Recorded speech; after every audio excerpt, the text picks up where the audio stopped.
Back in 2021, just a few months after the third Bitcoin halving took place, I made a video on my main channel, Crypto Renegade, something to the effect that is titled, "In 2024, you'll no longer be able to buy Bitcoin regardless of the price." And the premise of that video was looking at on-chain analytics at the time, looking at the regulatory environment at the time, and also understanding that as we continue cutting the block rewards in half, which is mathematically designed to happen every 840,000 blocks, aka roughly every 4 years, what that does to the supply shock and the demand is really going to take a huge toll in terms of how it's pricing. Now, I made that video not as a direct show to what the price will be. It's more of an impact of, can you even get the asset at all by the year 2024? And what's interesting is we're about halfway through 2024 now, and we're at the all-time low of Bitcoin miners who are selling their newly mined Bitcoin to exchanges. In fact, something dramatic happened when the block reward was cut from 6.25 down to 3.125. We're seeing that the mining pools are actually holding on to their Bitcoin now. So usually prior to this, what they would do is they would sell off Bitcoin to fund their operations. But new data from Glassnode is indicating that the amount of inflows from mining pools to exchanges is at an all-time low, which indicates to me that the miners are holding on to their Bitcoin, and as far as financing the operations of their mining businesses, they're using the Bitcoin as an asset to hold as collateral and getting cash to run their operations, their facilities, their mining rigs, the electricity, the employees, so on and so forth. So we're seeing a major turn where the liquidity on Bitcoin is at an all-time low, which means that, as everyone pretty much predicted, is that Bitcoin is being held as a long-term savings device, basically. And so what that basically means is that if someone wants to sell the Bitcoin, they're just simply not going to. If someone new in the world wants to come along and acquire Bitcoin, it not only is going to be cost prohibitive, but if you can't get liquidity on an exchange, somewhere like Robinhood, somewhere like Coinbase, then price is irrelevant at that point, because if you can't get it, you simply can't get it. Price is no object, it doesn't matter. But what's interesting also is we're seeing that with a combination of BlackRock and all the Bitcoin ETFs are just buying up as much liquidity. They're sucking up all the liquidity on the exchanges, putting it in custody, and just there's so much demand for this asset class in forms of ETFs, and all these ETF providers have to hold Bitcoin in their reserves in order to offer this as a service. So what we're seeing here is a complete supply shock. And so the price has yet, in my opinion, to fully catch up. I think right now there's a lot of distractions going on in the world, between wars that are going on, between massive inflation, between political persecution, but I digress. There's a lot of things going on in the world that have people not really paying attention to this. And if you look at Bitcoin like Michael Saylor does, which is, this is economic energy at its finest, regardless of the price, regardless of anything that you want to get it for, not being the least of being able to transact freely without censorship, without taxes, without permission. I think that pretty much if you're going to look at the situation as it is now and you start paying attention to how low the actual liquidity is on Bitcoin on major exchanges, it's only a matter of time before all of the daily incoming supply stops. And then what happens to the supply and the price happens when there's literally zero supply, but you have a huge demand from big players like BlackRock. I mean, pretty much the miners at that point can command whatever price they want to BlackRock, because it's a finite asset. The miners basically control all the new incoming supply. If they don't want to sell it to BlackRock, BlackRock stops making money. If BlackRock stops making money, the whole financial world will be in an uproar. But needless to say, if you already have Bitcoin, the purpose of me making this video and telling you, it's really interesting to see what's kind of happened in my prediction over the past 4 years.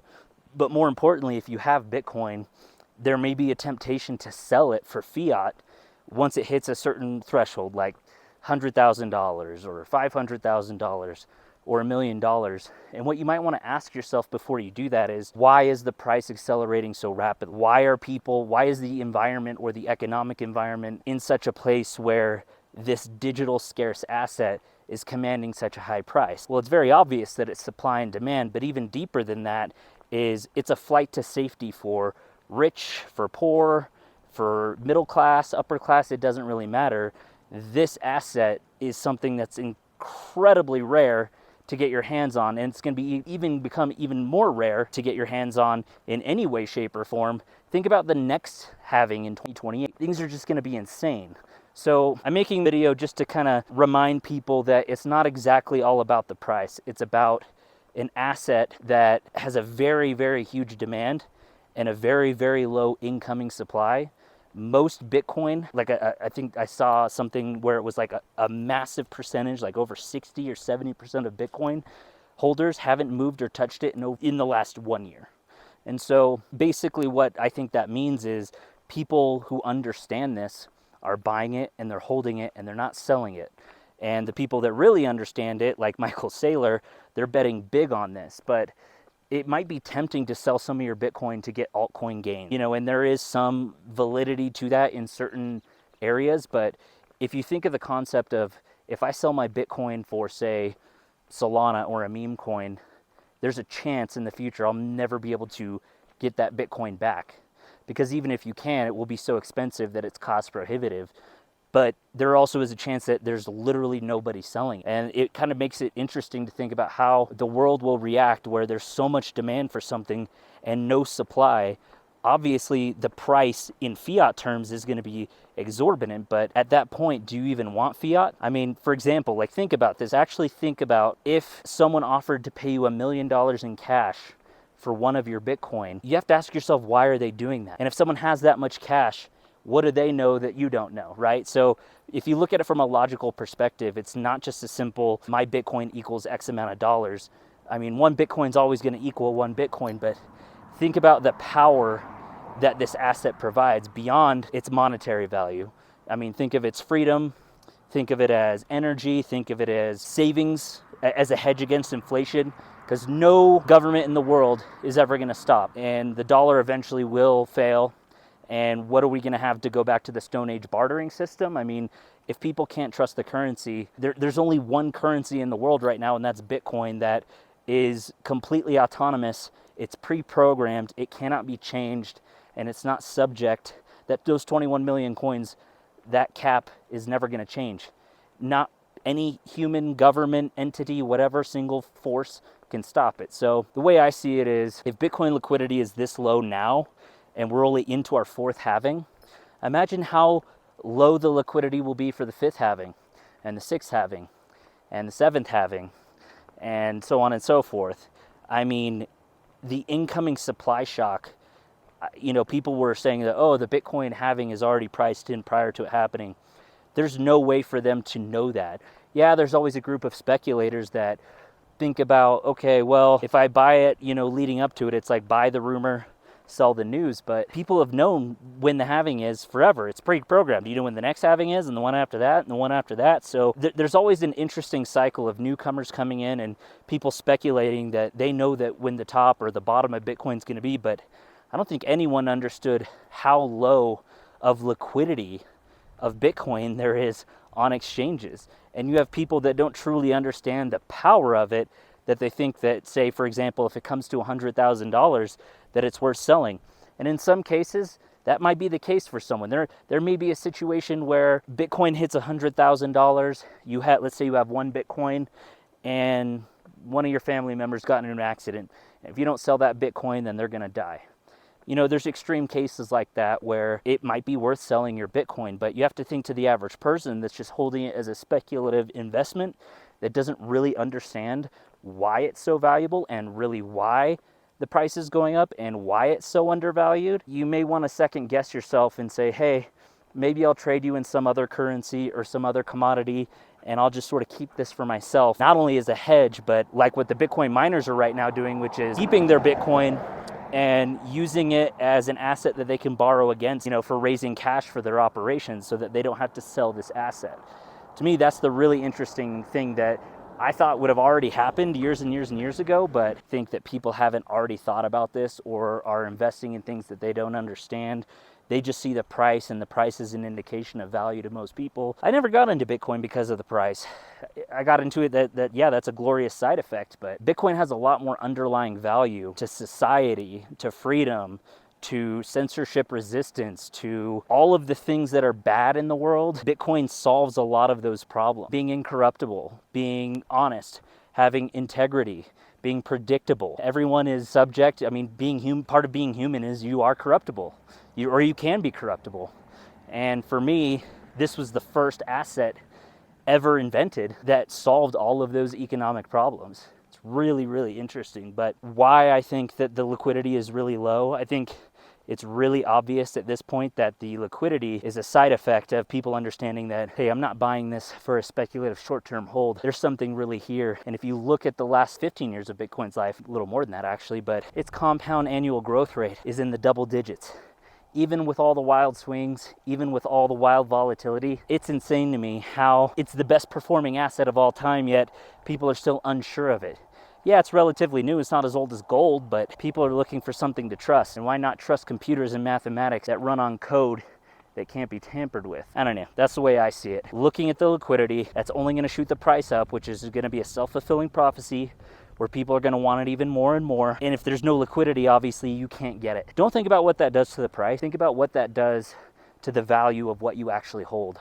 Like how much power it gives in terms of leverage, in terms of negotiation, in terms of diversifying into other assets. Just one of those thoughts that I was thinking about today as I kind of just taking it easy and kind of wrapping this up. I think the liquidity on exchanges is going to continue to dwindle because now there's only 450 Bitcoin being produced every single day, and that's really not a lot. If you really, really think about it, you got 8 billion people in the world, and there's only 450 that are going to be produced every day for the next 3.5 or almost 4 years rather. I just really was thinking about myself, and I wanted to let you guys kind of know my thoughts on it, and the price will shoot up as a result of the low liquidity. But think about, you have BlackRock, like I said, they're trying to buy 1,000 Bitcoin a day, and there's only 450 being minted. And so why are the miners going to want to sell their Bitcoin to BlackRock unless it's at an absolute absurd premium? And I think this is, by the end of the year, by the end of 2024, I think we'll see the real consequences and the real effect of that, because they can't print anymore. They can't go cry to the government. You know, it's mathematically there. Like there is only X amount of Bitcoin, period. So if the miners don't want to sell, and they figured out a way to get operational cash and using their Bitcoin that they mint as collateral or some form of equity in the business to someone that has a ton of cash, they finally figured it out, how to hold on to their Bitcoin and still run the mining business. It's been a chicken and egg problem for so long that I think they're finally starting to figure out how to do it. It's either they finally figured it out or they figured it out a long time ago, but they couldn't find someone with the right metrics and the right expectations and the right amount of cash flow to understand that, hey, if you invest in my company, you get access to the Bitcoin balance sheet if I'm a miner. But in return, what I need from you is hundreds of millions, if not potentially billions of dollars in cash while we build our war chest. And it takes someone like Michael Saylor to understand, maybe even someone like Kevin O'Leary, other people, other big prominent business figures in the world. It's taken them a long time to understand that, yeah, that's a good trade, because eventually the dollar is going to zero. So I can trade it now and get something that I know is going to be going up and up for the long term. Double-digit gains since its inceptions, like clockwork, is a pretty good gamble, especially at this point now that Bitcoin's been accepted, quote unquote, into broader acceptance by having the SEC approve the ETFs for Bitcoin. That was just the first phase. And now once we get regulatory framework, which again, I'm not a huge fan of the government interfering or regulating anything, but seeing that it's an inevitability for this thing to grow, I think that most people are really just not zooming out and seeing the big picture. I mean, these wild predictions that we hear of like 100,000 Bitcoin, $250,000 Bitcoin, $1 million of Bitcoin. Not only do I believe that that will happen in the next 5-10 years, but why would you want to trade out of it at that point? Because it means that this asset is worth way more than that, and it hasn't really been priced in. So if you like this format, if there's any other specific topics you want me to cover, go ahead and comment down below. Please like and subscribe, and the more I make of these, the more I'll get better. I just want to hear from you guys what you want to hear. So I'm going to go ahead and wrap this up here. Crypto Renegade out.